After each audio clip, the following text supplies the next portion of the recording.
আমরা পেয়েছি সাবেক বাংলাদেশের প্রধানমন্ত্রী শেখ হাসিনা। আপনাকে স্বাগত জানাই, আপনি আমাদেরকে সময় দিয়েছেন, এসেছেন আমাদের কাছে এবং যুক্ত হয়েছেন আমাদের সঙ্গে, সেজন্য আপনাকে ধন্যবাদ এবং কৃতজ্ঞতা। আমাদের সাথে আরো থাকছে ইউনূস, ডক্টর মোহাম্মদ ইউনূস। আপনাকে আমাদের অনুষ্ঠানে স্বাগত জানাই। আপনাকে আরো জানিয়ে রেখি, আমাদের সাথে আমাদের প্রযোজক আরাফাত এবং আমাদের যারা জার্মান কলাকুশলী আছেন তারা সবাই আপনাকে সালাম শুভেচ্ছা জানিয়েছেন। আমরা আপনাকে খুব ধন্যবাদ জানাই আমাদেরকে সময় দেওয়ার জন্য। আমিও সালাম জানাচ্ছি সবাইকে, অসংখ্য ধন্যবাদ সবাইকে। আপা এতদিন ধরে গর্তের ভিতরে থাইকা আপা সমানে দোয়া ইউনিস পড়ছেন বলেই না এমন বিজয়ের দেখা পলানোর সময় সেই মানুষগুলির কথাও মনে পড়লো না শেখ হাসিনা। আপা আপনার একটু মন্তব্য শুনতে চাই, আপনি আমাদের একটু বলবেন জুলাই অভ্যুত্থানের ফল। দেশবাসীর কাছে আমি বিচার চাই, কি অপরাধটা কি করেছি যে এইভাবে, যেখানে আমি মানুষের ভাগ্য পরিবর্তনের কাজ করে যাচ্ছি, মানুষের জীবন মান উন্নয়ন করেছি। আজকে বাংলাদেশ এটা আমাদের অর্থনীতিকে সম্পূর্ণ পঙ্গু করে দিয়ে বাংলাদেশকে আবার ভিক্ষুকের জাতি করে দেওয়া, এটাই বোধহয় এদের পিছনে ষড়যন্ত্র। সেটাই হচ্ছে সব থেকে দুঃখজনক যে দিন রাত অক্লান্ত পরিশ্রম করে বাংলাদেশটাকে যখন একটা জায়গায় নিয়ে আসলাম, আজকে সেখানে দেখি এই একদিকে জ্বালা পোড়া সব কিছু। ঠিক যে প্রতিষ্ঠানগুলি মানুষের সেবা দেয়, আজকে মেট্রো রেলে চলে মানুষ কত অল্প সময়ের মধ্যে সময় বাঁচিয়ে কর্মস্থলে পৌঁছাতে পারতো, আবার ফিরতে পারতো। সেখানে ছাত্ররা, চাকরিজীবী, সাধারণ মানুষ সবাই তো যেতে পারতো। সেই স্টেশনগুলি পুড়িয়ে এখন ট্রাফিক জ্যাম, মানুষের কষ্ট। আমি তো কষ্ট লাঘব করেছি, কিন্তু যারা এইভাবে আগুন দিয়ে পুড়িয়ে মানুষের সে কষ্টে আবার ফেলে দিল, তাদের বিচার দিয়েছে মানুষকে করতে হবে। আমি খালি সকলের সহযোগিতা চাই, আর এইভাবে মায়ের কোল খালি হোক এটা আমি চাই না। কারণ আমি তো বাবা মা সব হারিয়েছি, আমি তো জানি ভাবার ব্যথা কত কষ্ট, কিন্তু সেই কষ্ট বুকে নিয়ে তো ফিরে আসতে এদেশের মানুষের জন্য। এখানে আমার তো কোনো চাওয়া পাওয়া নেই, আমি তাদের ছেলে মেয়ের জন্য কিছু করিনি, শুধু তাদের লেখাপড়া, নিজেরাই চাকরি করছে, নিজেরাই পড়েছে, সবই তো করে দিচ্ছিলাম। যখন আমরা একটা উন্নয়নশীল যে মর্যাদা পেলাম, তখনই এই তাণ্ডব করে ঠিক যে জায়গাগুলি মানুষের সেবা করবে সেই জায়গাগুলিতেই আঘাত। শিক্ষা প্রতিষ্ঠানে হল ভেঙে দেওয়া। সবচেয়ে দুর্ভাগ্য যে ভিসির বাড়িতে আগুন দেওয়া। এর আগেও একবার ঢাকা ইউনিভার্সিটি ভিসির বাড়িতে আগুন দিয়েছিল, আপনাদের মনে আছে। রংপুরে সেখানে আগুন দিয়েছে।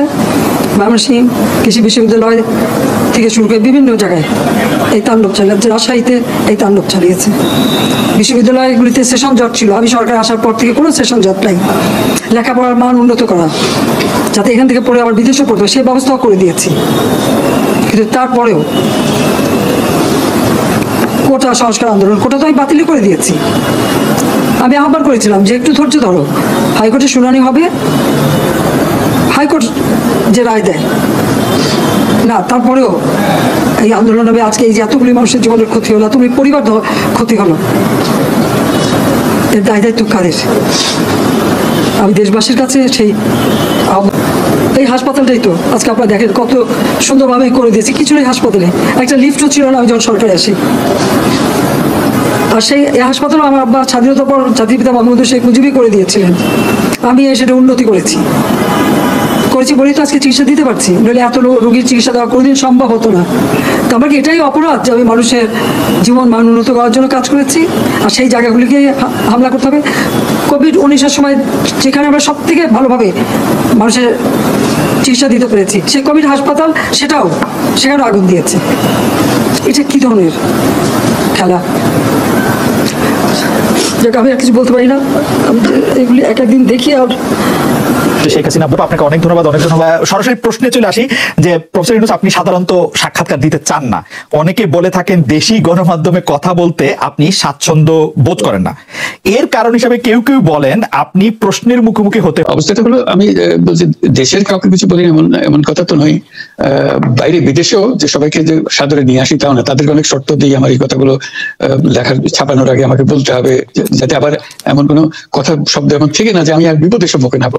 আমি শুধু বিপদ থেকে দূরে থাকার জন্য এটা করছি, কারণ আমি চারদিকে বিপদের মধ্যে আছি। কাজে কথা না বলা, এটা একটা নিজেকে রক্ষা করার একটা সুবিধা আর কি। কত কম বলা যায় ততই হয়তো ঝামেলা থেকে বাঁচবো। সম্পূরক প্রশ্ন করতেই হয়, নিজেকে কতটা রক্ষা করতে পারলেন প্রফেসর ইউনূস?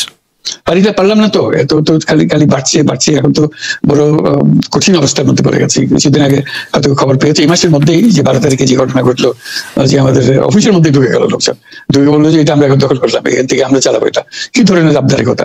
আমরা পুলিশের কাছে গেলাম, বললো যে আমরা এই ব্যাপারে কিছু করতে পারবো না। কাজে তারাও কিছু করলো না। আমরা যাবোটা কোথায়? পুলিশও কিছু করবে না, ওরাও জবর দখল করার জন্য ছুটে আসবে, আমাদের আইন কানুন কিছুই মানবে না, আর আমাদের একটা প্যানিক সৃষ্টি করলো। বাড়ছে, কমছে না। সমস্যা পরিমাণ বাচ্চা কমছে না। আমি একটু পিছনে আদালতে আপনার বিরুদ্ধে রায় ঘোষণার পরে আপনি একটা প্রতিক্রিয়া দিয়েছিলেন। সেই প্রতিক্রিয়া আপনি বলেছিলেন যে বাংলাদেশের একটি কথায় আপনি এরকম বলেছেন যে বাংলাদেশের প্রতিটি নাগরিককে অন্যায়ের বিরুদ্ধে এবং গণতন্ত্র এবং মানবাধিকারের পক্ষে এক কণ্ঠে কথা বলার আহ্বান জানায়। অনেকে এইটাকে দেখছেন হচ্ছে এরকম করে যে আপনি গণতন্ত্রের পক্ষে লড়াইয়ে সামিল হতে বলছেন। প্রশ্ন কেউ কেউ করছেন, প্রশ্ন উঠছে, আপনি কি এইসব মামলা মোকদ্দমা থেকে মুক্তি পেতে এই সরকারেরই পরিবর্তন চাইছেন?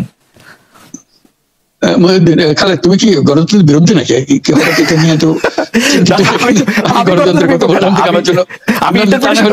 তুমি তো বলে তুমি বলছো আমিও তো আছি, কাজে আমাকে পৃথকভাবে বলতে হচ্ছে কেন? আমরা সেটাই বলতেছি, কাজে আমরা কেউ গণতন্ত্রের বিপক্ষে না, সবাইকে স্মরণ করিয়ে দেবো যে আমরা সবাই গণতন্ত্রের পক্ষে, মানবাধিকারের পক্ষে, আমরা ন্যায় নীতির পক্ষে, রুল অফ লর পক্ষে। এইগুলো না থাকলে জাতি হিসেবে আমরা টিকে থাকবো না। তো কাজে যখনই মনে হচ্ছে যে এগুলোকে বলতে হবে, মুখ ফুটে বলতে হবে। আমার বিরুদ্ধে অভিযোগ হলে আমি বলছি না বলে, আপনি বলছেন না কেন? একবার বলে এখন তোমার প্রশ্নের সম্মুখীন হয়ে গেলাম। অনেকে বলছে না, আপনি তো শতমুখে গণতন্ত্রের কথাই বলবেন, আমাদের সবারই বলা উচিত, কিন্তু প্রশ্নটা এমন ভাবে তোলা হচ্ছে যে আপনি আসলে আপনার রায় ঘোষণার পর আপনি বলছেন গণতন্ত্রের কথা, মানবাধিকারের কথা। অনেকে বলছেন যে এই কথা কি আসলে যেহেতু ব্যাপারটা আপনার উপরে আসলো তখনই আপনি আসলে বললেন কিনা, নাকি আপনি আসলে বলতে চান না, আপনি আগে যেরকম বলছেন? হতে পারে, মুখ যখন বন্ধ থাকে কোনো কথাই বলা হয় না। এখন যখন মুখ খোলার সুযোগ হয়েছে, সামনে ক্যামেরা নিয়ে দাঁড়িয়ে আছে, মাইক্রোফোন দিয়ে দাঁড়িয়ে আছে, কথা বলছি, কাজে মনের কথাটা বললাম আর কি। যেটা মনে ছিল বলা হচ্ছিল না সেটা বললাম। এটা আমার ধারণা এটা সবারই মনের কথা, সেটাকে প্রকাশ করে তারাও চায় যে তারা বলুক। আমি বললে তাদের মনে সাহস আসে। যদি বহু কণ্ঠ, এটা আসলে এক কণ্ঠে কেউ বলতে পারছে না বা সাহস পাচ্ছে না বা বলছে না, এরকম আপনার মনে হচ্ছে কিনা? আমার মনে হচ্ছে তাই, কারণ বলতে পারছে না তো, মুখ খুলে সব গণতন্ত্রের কথা বলতে পারছে না। কাজে সেটা বলা, এক বাক্যে বলা, পরিষ্কার কণ্ঠে বলা, এটা আমাদের সবার দায়িত্ব, তো জাতীয় দায়িত্বটা, যে না আরো গণতন্ত্র বলে কিছু থাকবে না আমাদের জন্য, আদৌ গণতন্ত্র বলে কিছু থাকবে না। একটা প্রশ্ন করি যে বর্তমান সরকার, আরো স্পেসিফিক ভাবে বললে প্রধানমন্ত্রী শেখ হাসিনা স্পষ্টতই আপনাকে অপছন্দ করেন, অনেক কিছুর জন্য আপনাকে দায়ী করেন, পদ্মা সেতু এবং এই সেই। এর কারণ কি বলে আপনি মনে করেন? আপনাকে কি তিনি তার প্রতিদ্বন্দ্বী মনে করেন, নাকি সত্যি তার কাছে এমন কোনো তথ্য রয়েছে যে আপনার বিশাল কোনো রাজনৈতিক অভিলাষ রয়েছে, আপনি কি রাজনৈতিক ভাবে তার প্রতিদ্বন্দ্বী হয়ে উঠছেন বলে তিনি আপনাকে অপছন্দ করছেন, না কি কারণে? আপনার কি মনে হয়? আমার মনে হয় উনি মনে করেন যে আমি দেশের সর্বোচ্চ ডাকু, সন্ত্রাসী, কিংবা আমি অপরাধী, আমি এমন সব কটু শব্দ ব্যবহার করেন যাতে মনে হয় যে আমার সম্বন্ধে তার ধারণা খুবই খারাপ।